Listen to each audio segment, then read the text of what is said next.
na sua Bíblia, no livro de Apocalipse, capítulo 1. Apocalipse, capítulo 1.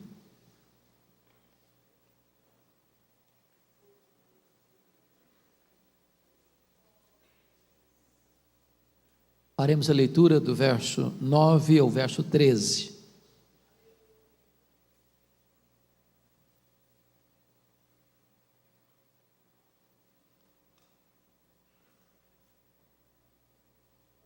Eu, João, irmão vosso e companheiro na tribulação, no reino e na perseverança, em Jesus achei-me na ilha chamada Patmos por causa da palavra de Deus e do testemunho de Jesus.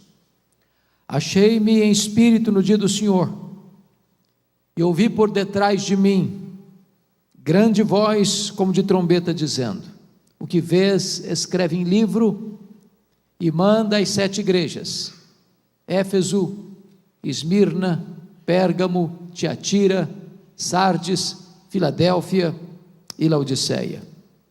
Voltei-me para ver quem falava comigo, e voltado vi 7 candeeiros de ouro, e no meio dos candeeiros um semelhante a filho de homem. Capítulo 3, versos 14 a 22. Ao anjo da igreja em Laodiceia escreve: estas coisas diz o Amém, a testemunha fiel e verdadeira, o princípio da criação de Deus. Conheço as tuas obras, que nem és frio nem quente. Quem dera fosses frio ou quente. Assim, porque és morno, nem és quente nem frio, estou a ponto de vomitar-te da minha boca. Pois dizes: estou rico e abastado, e não preciso de coisa alguma, e nem sabe que tu és infeliz, sim, miserável, pobre, cego e nu. Aconselho-te que de mim compres ouro refinado pelo fogo para te enriqueceres, vestiduras brancas para te vestires, a fim de que não seja manifesta a vergonha da tua nudez, e colírio para ungir os teus olhos, a fim de que vejas. Eu repreendo e disciplino a quantos amo, sê pois zeloso e arrepende-te. Eis que estou à porta e bato. Se alguém ouvir a minha voz e abrir a porta, eu entrarei, cearei com ele e ele comigo. Ao vencedor dar-lhe-ei sentar-se comigo no meu trono, como eu venci, sentei com meu Pai no seu trono. Quem tem ouvidos, ouça o que o Espírito diz às igrejas. Amém. Eu quero falar nesta noite sobre a restauração do fervor espiritual. Os tempos sombrios da perseguição à igreja haviam chegado, desde que Nero, com 17 anos de idade, tornou-se imperador de Roma, no ano 54 da era cristã. Nero era um homem louco, violento, devasso, sanguinário. Mandou matar sua própria mãe e outros membros da sua família. Desde que esse homem tornou-se imperador, é que as nuvens escuras se formavam no horizonte, pré-anunciando a chegada de uma terrível tempestade sobre a igreja. 10 anos depois, no ano 64, especialmente no dia 17 de julho de 64, esse mesmo imperador, segundo os melhores historiadores, querendo construir uma Roma mais bela por causa da sua megalomania, colocou fogo na capital do império, e subiu para o alto da torre de Mecenas, vestido de ator, tangendo a sua lira, e enquanto ele assistiu o espetáculo das chamas devorando a cidade de Roma. Foram 7 noites e 6 dias de incêndio, de 17 de julho a 24 de julho de 64. Quando aquele incêndio acabou, a cidade estava destruída. Dos 14 bairros de Roma, 10 deles tinham sido destruídos. Os 4 bairros restantes, densamente povoados por judeus e cristãos, dá a Nero um álibi para botar a culpa do incêndio de Roma nos crentes, e começa então a brutal e sangrenta perseguição contra a igreja. Dizem os historiadores que naquela época faltou madeira para se fazer cruz, tamanha quantidade de crentes que foram crucificados em Roma. Os crentes eram amarrados em postes, cobertos de piche e incendiados vivos para iluminar as noites de Roma. Um massacre, uma chacina. 2 anos depois, ano 66, explode uma rebelião dos judeus em Israel. Isso porque uma sinagoga judaica havia sido profanada em Cesareia Marítima, e os zelotes, que nunca foram favoráveis ao governo de Roma em Israel, se rebelaram contra Roma. E Roma manda para lá o general Tito para tentar controlar aquela rebelião. 2 anos depois, ano 68, o imperador Nero está numa situação insustentável com o Senado romano, e o Senado depõe o imperador, e ele, desesperado, tira a sua própria vida, ele se mata.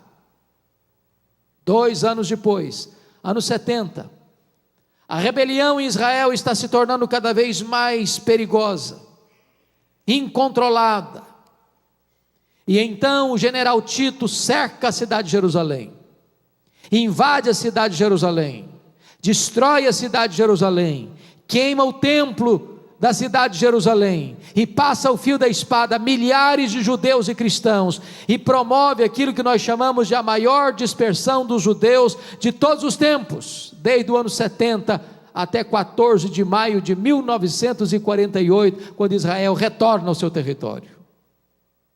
Nesse mesmo ano 70, o imperador Vespasiano inaugura o Coliseu Romano na cidade de Roma.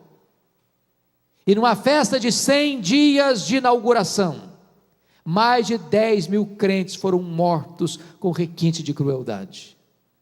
Os crentes eram enrolados em peles de animais e jogados nas arenas, para os cães morderem, para os touros pisarem e para os leões esfaimados da Líbia devorarem. Ano 86, assume o governo de Roma Domiciano. E esse imperador é chamado de o segundo Nero, por causa da perversidade com que ataca a igreja. É o primeiro imperador a arrogar para si o título de Senhor e Deus, pois foi este imperador Domiciano que deportou o apóstolo João, então pastor da igreja de Éfeso, na capital da Ásia Menor, para a ilha do Mar Egeu, a ilha de Patmos. E vale destacar que a essas alturas todos os demais apóstolos do Senhor Jesus já estavam mortos pelo viés do martírio. João era o último representante do grupo apostólico vivo, e certamente a intenção de Domiciano era calar a voz do último apóstolo do Senhor Jesus, e então ele o isolou, ele o encerrou, ele o prendeu naquela ilha vulcânica. Mas quando todas as portas se fecharam para João na terra, Deus abriu-lhe uma porta no céu e disse: sobe para aqui, e eu te mostrarei não as coisas que talvez aconteçam, não as coisas que podem acontecer, eu te mostrarei as coisas que devem acontecer. Na verdade, nos tempos mais sombrios da história, ou nos tempos mais amargos da igreja, Deus continua no trono, e Ele continua governando os destinos do seu povo. Aquele era um dia de domingo, era o dia do Senhor. Quando João, diz a Bíblia, escuta uma voz atrás dele, como voz de trombeta, dizendo: que vês, escreve em livro e manda às 7 igrejas: Éfeso, Esmirna, Pérgamo, Tiatira, Sardes, Filadélfia e Laodiceia. E quando João se volta para ver quem falava com ele, ele não vê quem falava com ele, ele vê 7 candeeiros de ouro, ele vê as 7 igrejas, e no meio das igrejas, um semelhante a filho de homem. Na verdade, o mundo só pode ver Jesus na igreja e através da igreja, mas o Cristo que João vê, não é o Cristo suando sangue, profundamente angustiado até a morte, prostrado sobre os seus joelhos, com o rosto em terra, clamando e chorando, suando sangue. O Cristo que João vê não é o Cristo angustiado do Getsêmani. O Cristo que João vê não é o Cristo esbordoado e cuspido do sinédrio judaico. O Cristo que João vê não é o Cristo espancado e humilhado e ultrajado do pretório romano. O Cristo que João vê não é o Cristo que caminha exangue debaixo de um lenho pesado, sob os apupos e vaias de uma multidão ensandecida de sangue sedento. O Cristo que João vê não é o Cristo pregado numa cruz, no tosco monte do Calvário, lá suspenso entre a terra e os céus. O Cristo que João vê é o Cristo da glória, é o Cristo vencedor, é o Cristo onipotente, é o Cristo todo-poderoso. Seu cabelo não está mais encebado de sangue e poeira, mas o seu cabelo é branco como a alva neve, como a alva lã.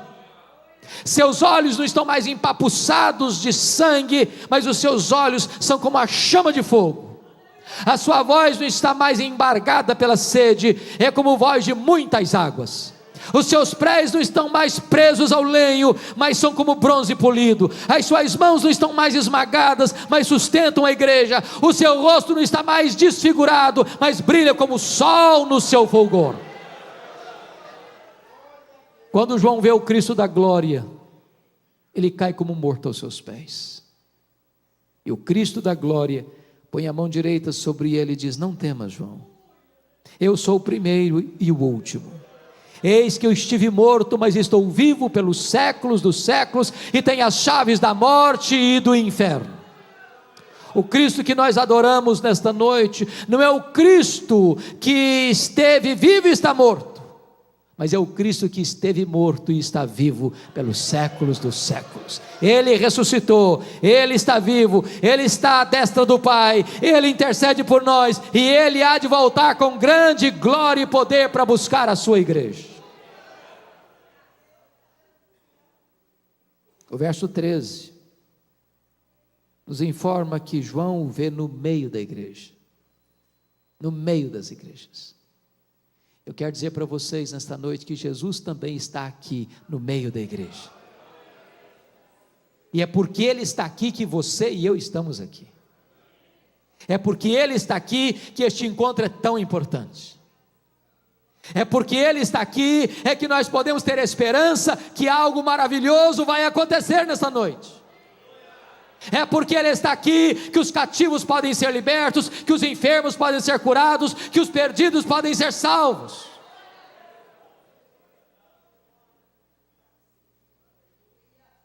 Mas no capítulo 2, verso 1,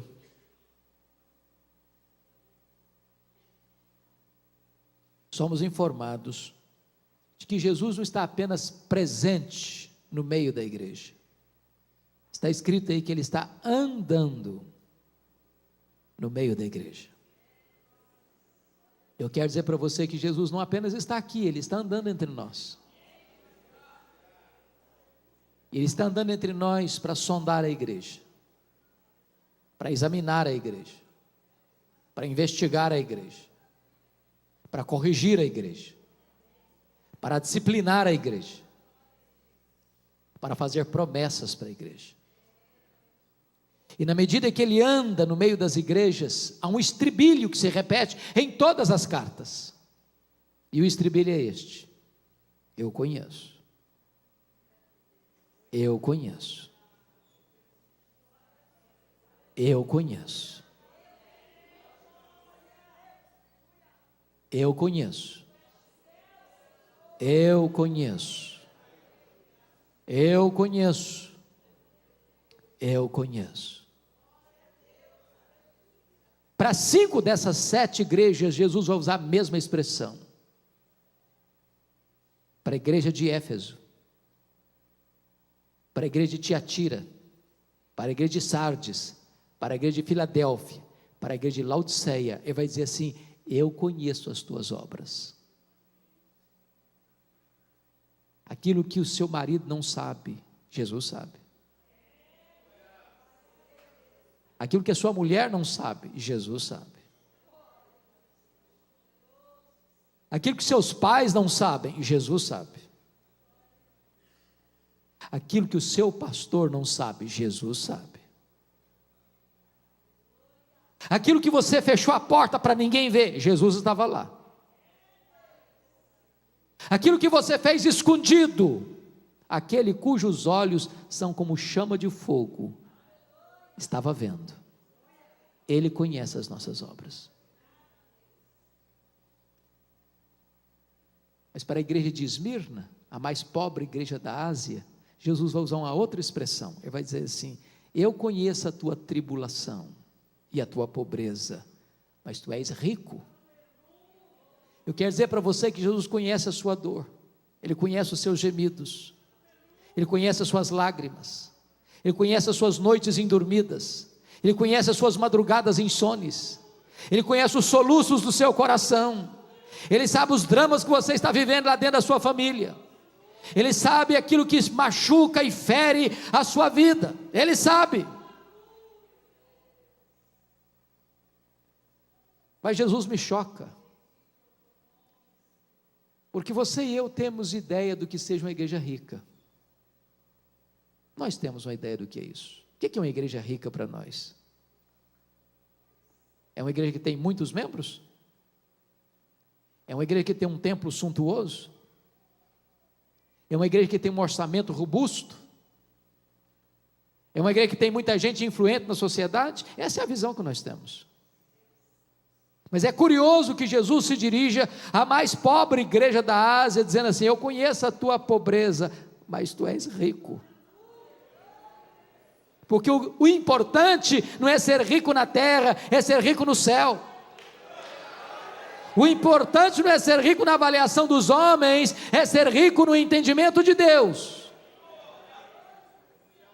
Por outro lado, a igreja mais rica da Ásia, a igreja que tinha a melhor autoestima da Ásia, a igreja que se olhava no espelho e dava nota máxima para si mesma, a igreja que dizia: eu estou rica e abastada e não preciso de coisa nenhuma. Jesus olha e faz um outro diagnóstico e diz: não, tu és pobre, miserável, cego, nu. Para a igreja de Pérgamo, entretanto, Jesus vai usar uma outra expressão. Ele vai dizer assim: eu conheço o lugar onde tu habitas, onde está o trono de Satanás. E talvez você pergunte: mas por que Jesus disse isso acerca da igreja de Pérgamo? E nós poderíamos ter pelo menos duas pistas para entender o que Jesus está falando. Vocês sabem que Pérgamo era a segunda maior cidade da Ásia, só perdia para Éfeso, que era a capital. Quando se disputava na Ásia Menor qual cidade construiria o primeiro templo de adoração ao imperador romano como um deus, Pérgamo ganhou a concorrência de Éfeso, e Pérgamo construiu o primeiro templo de adoração ao imperador. Possivelmente o que Jesus está dizendo é que qualquer lugar onde um homem seja venerado e cultuado e adorado, aí está o trono de Satanás, porque o humanismo é satânico. Todo culto à personalidade é de inspiração satânica.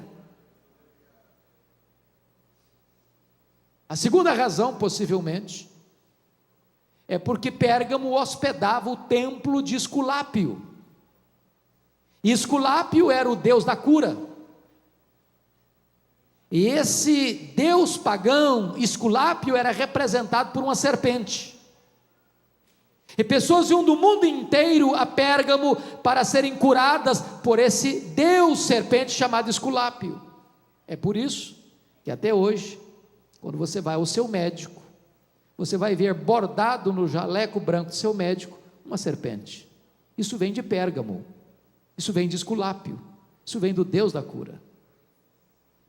E o que Jesus está possivelmente nos dizendo é o seguinte: qualquer ídolo criado e forjado pela mente humana é de inspiração satânica, porque o ídolo de si mesmo é nada, ele é pedra, ele é gesso, ele é barro, ele é ouro, ele é prata, Ele não tem vida em si mesmo, mas o que está por trás do ídolo são os demônios. Mas o que é curioso é que onde Satanás tem um trono, ali Jesus estabelece uma igreja para servir o Rei da Glória. Jesus está andando no meio das igrejas, e Ele está aqui hoje, Ele está também nos sondando, e na medida que Ele vai andando no meio das igrejas, Ele faz elogios a algumas igrejas, faz censuras a outras. Para duas igrejas, na verdade, só tem elogios, nenhuma censura. Para quais igrejas? Para Esmirna, a mais pobre, e para Filadélfia, a mais fraca. Jesus disse para Esmirna: tu és pobre, mas aqui em cima tu és rica. Para Filadélfia, Jesus quis dizer: eu conheço as tuas obras, tu tens pouca força, mas eu coloquei diante de ti uma porta aberta, e a porta que eu abro ninguém fecha, e a porta que eu fecho ninguém abre. Mas para 4 igrejas, Jesus Cristo vai fazer elogios e fazer censuras.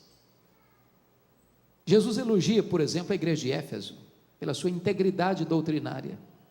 Aquela igreja não suportava os falsos apóstolos, que se diziam apóstolos, mas não eram, que se auto-intitulavam apóstolos, mas nunca foram constituídos apóstolos pelo Senhor Jesus, que queriam tomar de assalto como lobos vorazes as ovelhas de Cristo, e aquela igreja resistiu aos falsos mestres, aquela igreja não abriu as portas da igreja para as falsas doutrinas, e Jesus elogia a igreja por isso. E Jesus elogia mais a igreja dizendo o seguinte: eu tenho uma coisa ainda a teu favor, é que tu odeias as obras dos nicolaítas, as quais eu também odeio. Os nicolaítas eram aqueles que induziam o povo à imoralidade, à prostituição. O que Jesus está querendo nos ensinar com isso? Nenhuma igreja pode agradar ao Senhor Jesus se essa igreja não zela pela sã doutrina, pela fidelidade à palavra de Deus. Nós não temos autoridade para mudar a mensagem, para agradar as pessoas. O papel da igreja não é ser popular, a missão da igreja, o compromisso da igreja é ser fiel. Nós não podemos pregar o que o povo quer ouvir, nós precisamos pregar o que as pessoas precisam ouvir. Nós não pregamos para arrancar aplausos, nós pregamos para levar as pessoas ao arrependimento. Porém, Jesus Cristo diz assim: eu tenho uma coisa contra ti, é que tu abandonaste o teu primeiro amor. E eu acho interessante, irmãos, e perigoso isso, porque às vezes até na defesa da sã doutrina, nós podemos perder a piedade, o fervor espiritual.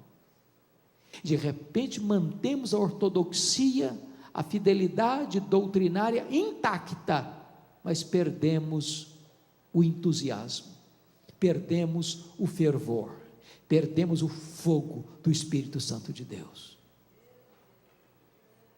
E eu quero lhes dizer que a ortodoxia, a sã doutrina é boa, é necessária, é inegociável, mas não basta. É preciso ter luz na cabeça, mas ter fogo no coração.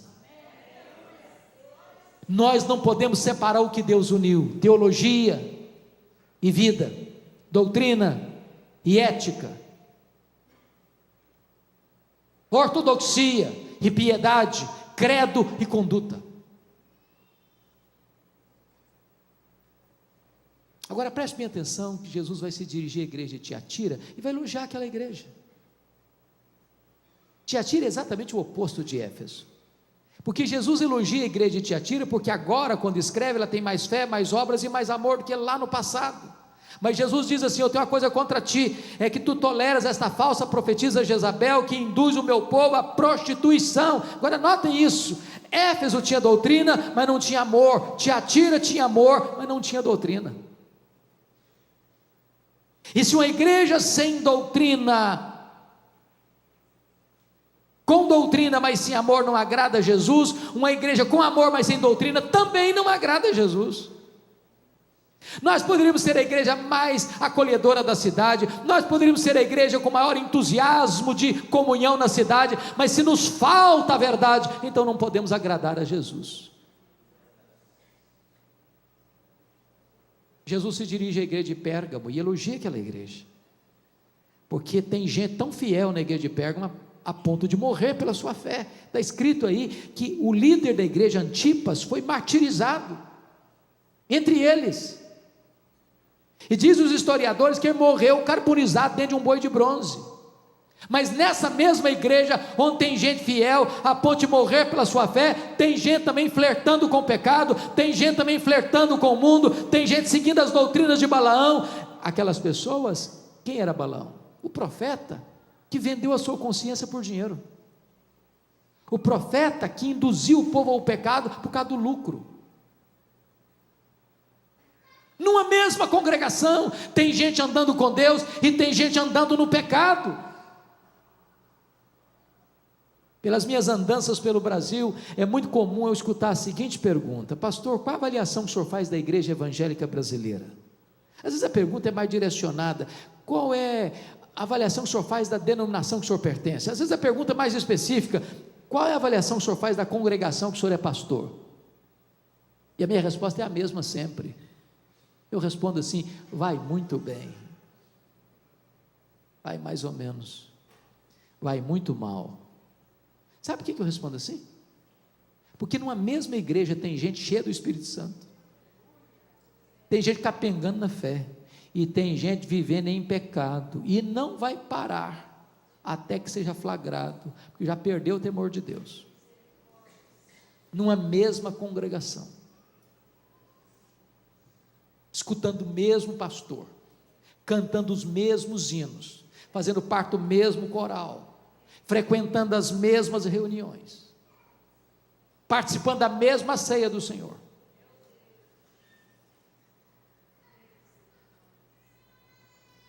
Jesus elogia a igreja de Sardes. Na verdade, aquela igreja tinha um nome na cidade, uma igreja viva, diríamos hoje, uma igreja avivada, talvez um culto vibrante, talvez uma liturgia cheia de emoção. Mas Jesus olha, faz um outro diagnóstico: não, você está morta. Tem uns poucos aí ainda que não contaminaram as suas vestiduras. E Jesus, irmãos, me choca tanto, porque o diagnóstico dele difere tanto do meu às vezes. Para a igreja que diz que é pobre, Jesus diz que ela é rica. Para a igreja que diz que ela é rica, Jesus diz: não, você é pobre. Para a igreja que diz que está viva, Jesus diz: não, você está morta. Para a igreja que é fraca, Jesus diz: não, mas eu coloquei diante de você uma porta aberta. O que é importante não é a opinião que eu tenho de mim mesmo. O que é importante não é a opinião que os outros têm de mim mesmo. O que é importante é o que Jesus diz a meu respeito. Nós podemos estar enganados a respeito de nós mesmos, os outros podem estar enganados acerca de nós mesmos, mas Jesus não tem uma opinião, Jesus tem um diagnóstico. Ele está andando no meio das suas igrejas. Mas agora, queridos, eu gostaria que todos abrissem comigo a Bíblia, no capítulo 3, versos 14 a 22, porque para uma das 7 igrejas, Jesus não faz nenhum elogio, apenas censura. A igreja de Laodiceia. E eu queria que nós pudéssemos debruçar um pouquinho agora sobre esse texto, porque esta igreja, curiosamente, é a igreja que tem a melhor autoestima da Ásia. Se fosse fazer uma avaliação, cada um avaliar a si mesmo, essa igreja teria a melhor nota. Se fosse perguntar na cidade qual igreja tiraria a melhor nota, essa ganharia também. Mas essa é a única igreja que está provocando náuseas no Filho de Deus. E eu queria olhar para esse texto sobre 3 perspectivas. Dos versos 15 a 17, Jesus está fazendo um diagnóstico. Dos versos 18 a 20, Jesus está fazendo um apelo. Dos versos 21 a 22, com base no verso 14, Jesus está fazendo uma promessa. Portanto, nós vamos falar de 3 coisas agora: diagnóstico, apelo, promessa. Eu não sei se você já parou para perguntar o seguinte: por que Jesus usou as figuras que usou aqui nessa carta? Por exemplo, frio, quente, morno, ouro puro, vestes brancas, colírio. Por que ele está usando essas figuras? Certamente não são figuras aleatórias. Jesus era o maior e é certamente único em comunicação. Jesus não era apenas fiel, ele era também relevante. Jesus não era daquele tipo de pregador que dava respostas para perguntas que não estavam sendo feitas. Jesus conhecia o texto, conhecia o contexto, ele conhecia o povo e conhecia a cultura. Por que ele usou essas figuras? Por exemplo, por que ele usou essa figura? Conheça as tuas obras, que nem és frio nem quente. Quem dera fosses frio ou quente, mas porque tu és morno, nem és quente nem frio, estou a ponto de vomitar-te da minha boca. Por que ele disse isso? Vocês sabem? E a cidade de Laodiceia ficava na região mais rica da Ásia Menor, no chamado Vale do Rio Lico. E nesse Vale do Rio Lico ficavam 3 cidades, 9 quilômetros distantes uma da outra: a cidade de Hierápolis, a cidade de Colossos e a cidade de Laodiceia. As cidades eram tão próximas que quando Paulo escreveu sua carta aos Colossenses, ele pede para que a mesma carta fosse lida na igreja de Hierápolis e na igreja de Laodiceia, porque era uma micro-região, era uma única região urbana. Curiosamente, Hierápolis era a cidade das fontes das águas quentes, era a nossa Caldas Novas brasileira. De uma montanha rochosa chamada Castelo de Algodão, rochas calcárias brancas, brotam águas quentes que vão formando e caindo em cascatas, formando piscinas naturais, e as pessoas vinham e vêm até hoje do mundo inteiro para tomar banhos terapêuticos nas águas quentes de Hierápolis. Do outro lado do rio Lico ficava Colossos, mundialmente conhecida pelas suas fontes de águas geladas, de águas frias, que também eram águas terapêuticas. Porém, Laodiceia, a maior das 3 cidades, não tinha fontes nem de águas quentes, nem de águas geladas. As águas que chegavam em Laodiceia vinham das montanhas por meio de aquedutos e chegavam lá mornas, tépidas, impróprias para beber e impróprias para uso terapêutico. E Jesus pega o gancho da geografia e diz: quem dera tu fosses quente como as águas de Hierápolis, quem dera tu fosses frio como as águas de Colossos, mas porque tu és morna como as águas que chegam na cidade, eu estou a ponto de vomitar-te da minha boca. Por que Jesus a figura do ouro? É porque Laodiceia era o maior centro bancário da Ásia Menor, era a cidade dos endinheirados. E Jesus diz: vocês se orgulham tanto da riqueza de vocês, pois espiritualmente vocês estão pobres. Por que Jesus usa a figura das vestes? Porque Laodiceia era o maior centro têxtil da Ásia Menor, multiplicavam-se as fábricas de roupa, a lã negra era mundialmente conhecida, produzida naquela cidade, e Jesus diz: vocês se orgulham tanto das suas fábricas de roupa, pois espiritualmente vocês estão nus. Por que Jesus usou a figura do colírio? Porque Laodiceia era o maior centro oftalmológico da Ásia Menor, multiplicavam-se as clínicas de tratamento de doenças dos olhos, o pó frígio era um remédio quase milagroso na época, e Jesus diz assim: vocês se orgulham das suas clínicas oftalmológicas, pois espiritualmente vocês estão cegos. O que Jesus está fazendo? Um diagnóstico. Mas sabe, pastor Nilton, o que mais me choca no diagnóstico de Jesus não é o que Jesus vê, é o que Jesus não vê. Eu queria que uma hora você sentasse em casa e lesse as 7 cartas numa sentada só. Você vai notar algo curioso. Por exemplo, Jesus não faz a esta igreja nenhuma denúncia de desvio doutrinário. Não tem falsos mestres incomodando a igreja, como lá em Éfeso. Não tinha heresias na igreja, como tinha entrado já em Pérgamo, Tiatira. Nós diríamos hoje que Laodiceia era uma igreja ortodoxa, fiel à doutrina.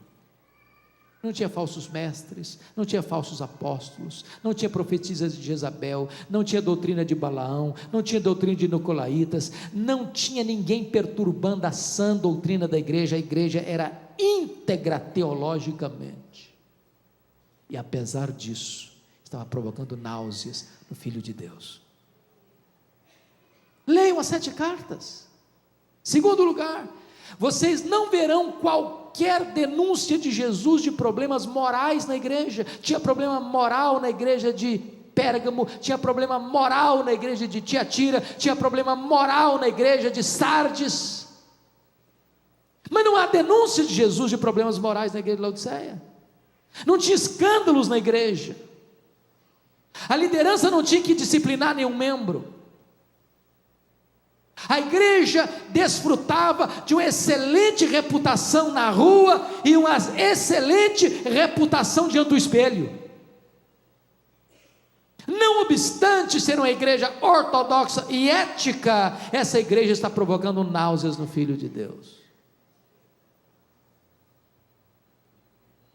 Terceiro lugar, leia as cartas, e você não verá nenhuma denúncia de Jesus, ou nem observação de Jesus acerca de pobreza material, como tinha pobreza material em Esmirna, como tinha pobreza material em Filadélfia. A igreja de Laodiceia é próspera, a igreja é rica. Os teólogos da prosperidade não fariam sucesso nenhum lá, porque não tinha, todo mundo já era rico.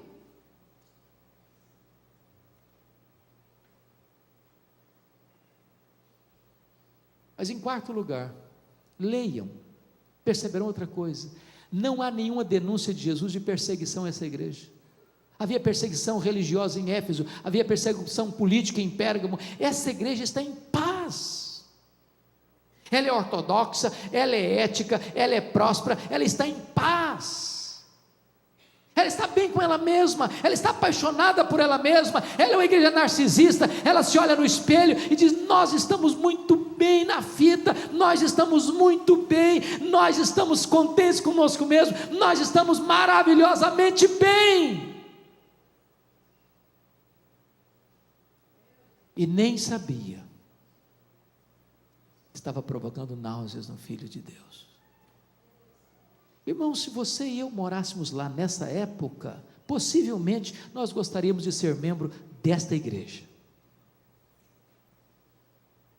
E com isso eu não estou lhe dizendo que a ortodoxia não tem valor, e com isso eu não estou lhe dizendo que ser ético não tem valor, com isso eu não estou lhe dizendo que ser próspero não tem valor, e com isso eu não estou lhe dizendo que ter paz não tem valor. A ortodoxia é boa, a ética é necessária, a prosperidade é uma bênção, e viver em paz é um privilégio, mas só isso não basta. A grande pergunta é: então o que é que Jesus viu nessa igreja que tanto o fez sofrer? Uma única coisa: falta de fervor espiritual. Só isso. Não foi heresia, não foi escândalo, não foi pobreza, não foi perseguição. Só uma coisa: falta fervor.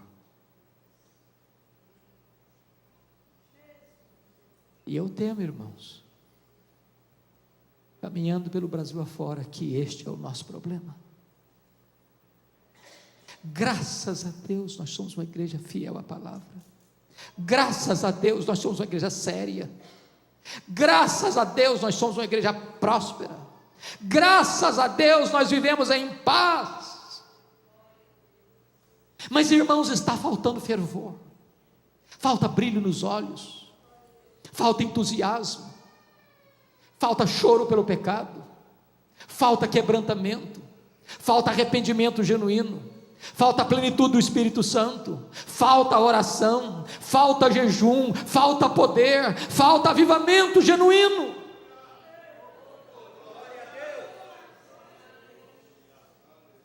Preservamos a ortodoxia, preservamos a sã doutrina, preservamos a ética. Deus tem nos dado além do que nós necessitamos. Vivemos em tempos de paz relativa, mas, amados irmãos, está faltando fogo, o fogo do Espírito Santo de Deus, o fogo que ilumina, o fogo que aquece, o fogo que purifica, o fogo que alastra.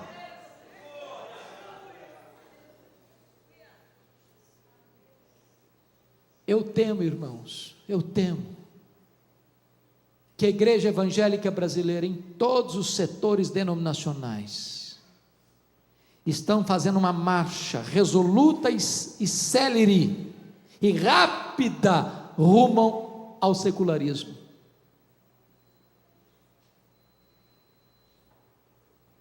A vida dos crentes não é tão diferente daqueles que não são crentes.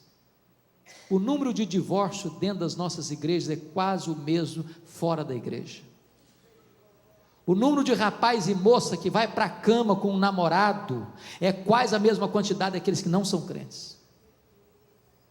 O número de crentes que mente no seu trabalho, que é desonesto nos seus negócios, é quase o mesmo daqueles que não são crentes.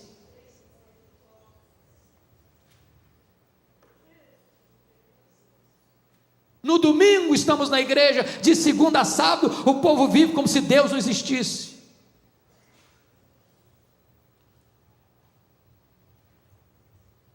Eu não sei como é que os irmãos têm lidado, mas eu confesso que às vezes eu me angustio profundamente com algumas coisas que estão acontecendo hoje.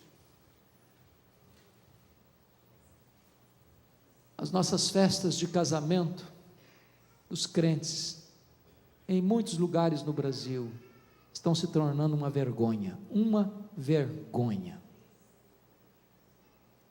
Você faz um culto precioso, abençoado na igreja. Aí você vai para um rico cerimonial, e quanto mais rica a família, pior fica.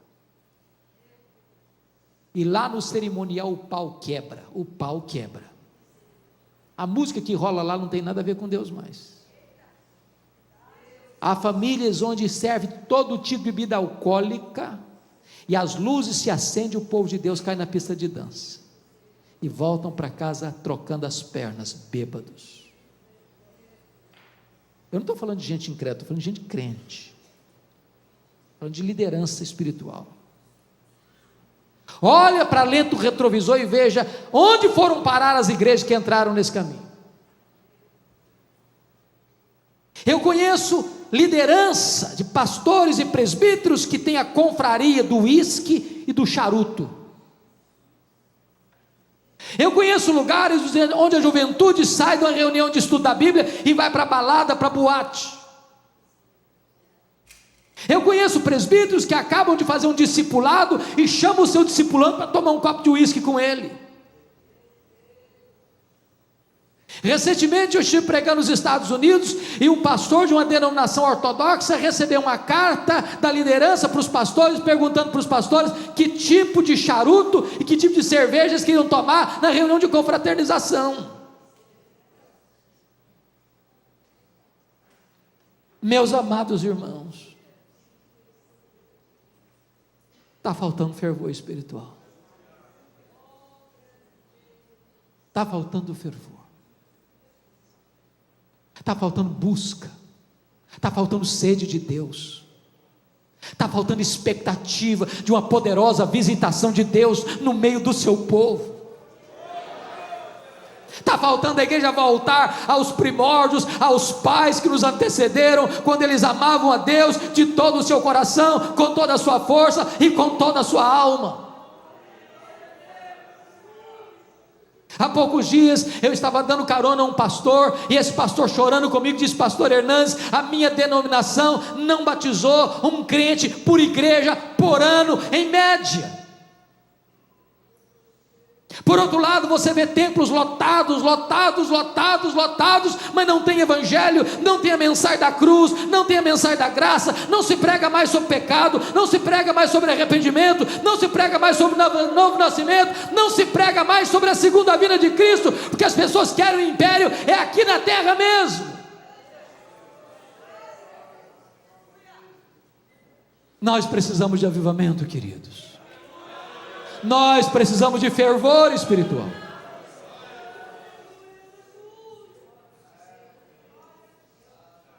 Depois que Jesus Cristo faz o diagnóstico, nos versos 18 a 20, ele vai fazer um apelo. E que eu acho maravilhoso é que Jesus se apresenta à igreja no verso 18 como um mercador, como um mascate, como um vendedor ambulante. Aconselho-te que de mim compres ouro refinado pelo fogo, a fim de te enriqueceres, vestiduras brancas, a fim de te vestires, para que não seja manifesta a vergonha da tua nudez, e colírio para ungir os teus olhos, a fim de que vejas. Jesus poderia dar ordens, mas ele dá conselhos. Mas ele nos dá uma pista: como restaurar o fervor. Porque você e eu conhecemos pessoas e igrejas que na busca do fervor se perderam, pelos atalhos das doutrinas falsas, dos experiencialismos perigosos. E Jesus está nos dando a dica que: aconselho-te que tu compres de mim, que tu compres de mim, que tu compres de mim. O único que pode restaurar o fervor no coração da igreja é o Senhor Jesus. Nós não temos que correr atrás da última novidade do mercado da fé, nós temos que nos voltar para Jesus. É Ele quem aquece o nosso coração, é Ele quem inflama a nossa alma. É quando nós o enxergamos na beleza da sua glória, é que o nosso coração derrete. Quando aqueles dois caminhantes de Emaús tiveram seus olhos abertos para contemplar o Cristo da glória, diz a Bíblia que os olhos se abriram e o coração aqueceu. E quando os olhos se abrem, o coração aquece, os pés se apressam. E quando os olhos se abrem, o coração aquece, os pés se apressam, a boca se abre para proclamar Jesus Cristo como ressurreto dentre os mortos. Quando chega no verso 19, Jesus Cristo tem uma afirmação a fazer e uma ordem a dar. E eu confesso para vocês que toda vez que eu leio esse texto, eu me sinto constrangido, e quando eu prego, mais ainda. Porque Jesus está pegando muito pesado com essa igreja. Jesus está pegando muito pesado com você e comigo nessa noite. E sabe por que Jesus pega pesado com a gente? É porque está dizendo o seguinte: olha, eu não desisto de vocês, eu não abro mão da vida de vocês, é porque eu amo vocês. Eu não fui para a cruz, eu não morri, eu não ressuscitei para gerar um crente apático, insosso, morno. Não é o projeto que eu tenho para a sua vida, você ser um crente apático. Deus quer reavivar o seu coração, Ele quer inflamar a sua alma. Por isso Ele diz o seguinte: eu repreendo e disciplino a quantos amo. Sê pois zeloso e arrepende-te.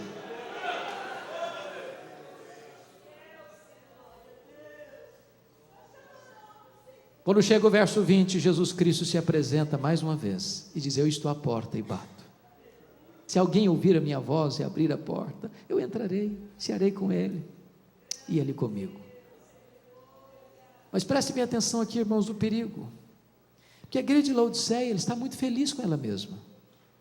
Eu diria que essa igreja está embriagada, apaixonada por ela mesma.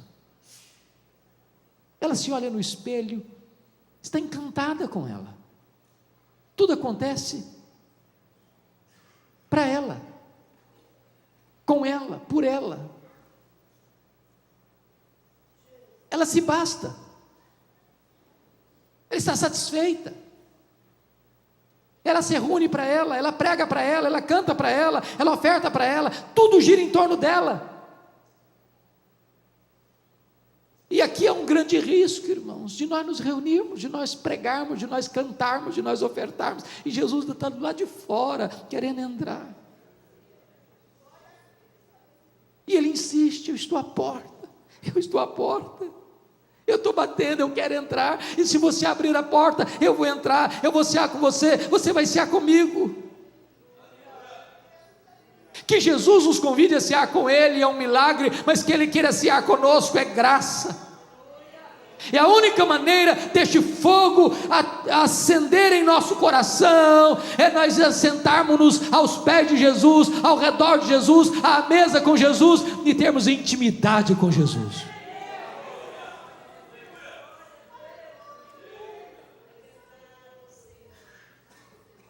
Depois que Jesus Cristo faz esse apelo, agora ele vai fazer uma promessa. E no verso 14 ele diz por que ele tem competência para fazer promessa. Estas coisas diz o Amém. Não tendo ninguém maior do que ele para fazer juramento, ele é o próprio juramento, ele é o Amém. Entre ele e a sua palavra não tem nenhuma cunha, ele é a própria palavra, ele é o amém. Ele é a testemunha fiel e verdadeira, porque o que ele fala ele cumpre, o que ele faz ninguém pode impedi-lo de fazer. E ele é o princípio da criação de Deus, porque ele é o agente da criação de Deus, e se ele trouxe à existência o que não existia, então ele é poderoso para restaurar o fervor no nosso coração.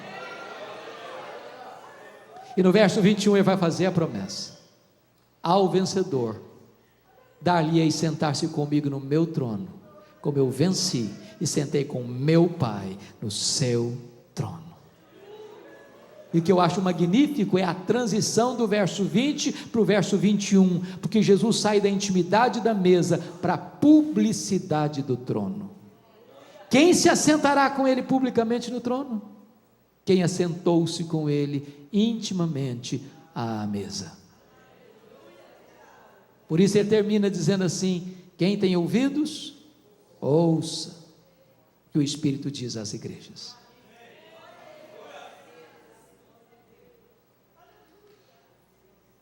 Em julho de 2011 eu fui visitar essas 7 igrejas, percorri cidade por cidade, igreja por igreja, e eu confesso para vocês que não contive as lágrimas algumas vezes, porque essas 7 igrejas da Ásia, hoje da Turquia, estão literalmente mortas, todas elas. A única coisa que você vê hoje são escombros, monumentos quebrados, pedras reviradas, muita poeira e nenhuma vida. Nessa mesma região hoje não tem 1% de crente. E sabe por que essas igrejas morreram? Porque elas não ouviram o que o Espírito Santo disse a elas. Olha para a Europa hoje, o velho continente, o berço do protestantismo, onde aconteceu a reforma do século XVI, onde aconteceu o movimento dos puritanos, onde aconteceu o movimento pietista, onde aconteceu o movimento dos morávios, onde aconteceram as missões modernas, onde aconteceram os grandes avivamentos. A Europa hoje é um continente pós-cristão. Eu estive o ano passado em Genebra, uma cidade que já foi uma maquete do reino de Deus na terra, não tem vestígio de cristianismo em Genebra. Eu estive pregando no ano passado em Londres, na Inglaterra, e um pastor me disse em lágrimas: pastor Hernandes, a Inglaterra não é mais o país de John Wesley, a Inglaterra não é mais o país de George Whitefield, a Inglaterra não é mais o país de William Carey, a Inglaterra não é mais o país de William Wilberforce, a Inglaterra não é mais o país de John Charles Ryle, a Inglaterra não é mais o país de Charles Haddon Spurgeon, a Inglaterra não é mais o país de Mark Lloyd Jones, a Inglaterra não é mais o país de John Stott, a Inglaterra é o país de Richard Dawkins, o patrono dos ateus. Os nossos templos estão sendo vendidos e transformados em mesquitas, em boates, em bares. E sabe por que as igrejas estão morrendo na Europa? Porque elas não estão ouvindo o que o Espírito Santo diz a elas. Olha para a América do Norte, onde você vê as chamadas dead churches, igrejas mortas, templos enormes, mas vazios. Denominações e denominações perdendo milhares de membros todos os anos, todos os anos, todos os anos. Onde os seminários que outrora formaram pensadores, teólogos, missionários, pastores para o mundo, hoje produzem incredulidade e ceticismo, porque foram tomados de assalto pelos liberais. Igrejas até ortodoxas, mas frias, perdem membros ano após ano. E sabe por que as igrejas estão morrendo na América do Norte? Porque elas não estão ouvindo o que o Espírito Santo diz a elas. Olha para o Brasil, onde nós já temos denominações que já se renderam, já se capitularam ao liberalismo, denominações que estão minguando. Olha para o Brasil e você vai ver igrejas lotadas, superlotadas e multidões aos borbotões, mas sem evangelho, sem a graça de Deus, e onde não tem a palavra de Deus, aí Deus não está. Onde você vê denominações que permanecem teologicamente íntegras, mas já perderam o seu fervor, já abandonaram o primeiro amor. Irmãos amados, A cada 3 gerações, uma igreja corre o risco de entrar num processo de apostasia. Aquela geração que nasceu no Egito morreu no deserto. A geração que nasceu no deserto entrou na terra prometida. A terceira geração não conhecia Deus mais. Talvez os nossos avós foram mais crentes que os nossos pais. Talvez os nossos pais são ou foram mais crentes do que nós. Talvez nós seremos mais crentes que os nossos filhos. Se Deus não tiver misericórdia, os nossos netos poderão herdar uma igreja apática e apóstata. Nós estamos numa corrida de bastão. Se nós fracassarmos em entregarmos este evangelho genuíno e puro à próxima geração, nós poderemos enfrentar uma terrível apostasia, como a Europa está enfrentando, como a América do Norte está enfrentando. O tempo é delicado, irmãos, e o nosso clamor e o grito da nossa alma é que Deus restaure o fervor no nosso coração, para que os nossos filhos, os nossos netos sejam mais crentes do que nós, sejam cheios do Espírito Santo e possam herdar uma igreja viva e possam levar este evangelho da graça aos confins da terra, para a glória do nome de Cristo Jesus. Se isso aflige o seu coração, se você anseia por um reavivamento espiritual, eu quero orar com você nessa noite. Se você tiver a liberdade de vir aqui à frente, eu convido você a vir, para nós orarmos juntos.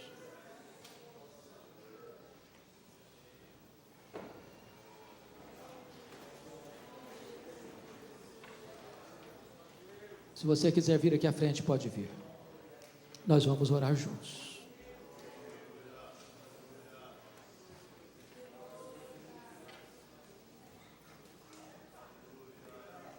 Bendito é o teu nome, Senhor. Bendito é o teu nome. Deus está neste lugar. Jesus está andando entre nós. E nesta noite Ele pode aquecer o nosso coração. Nesta noite Ele pode restaurar a nossa sorte. Um tempo novo da parte de Deus pode surgir. Irmãos queridos, o fogo tem uma tendência de apagar. Se não tiver combustível, ele apaga.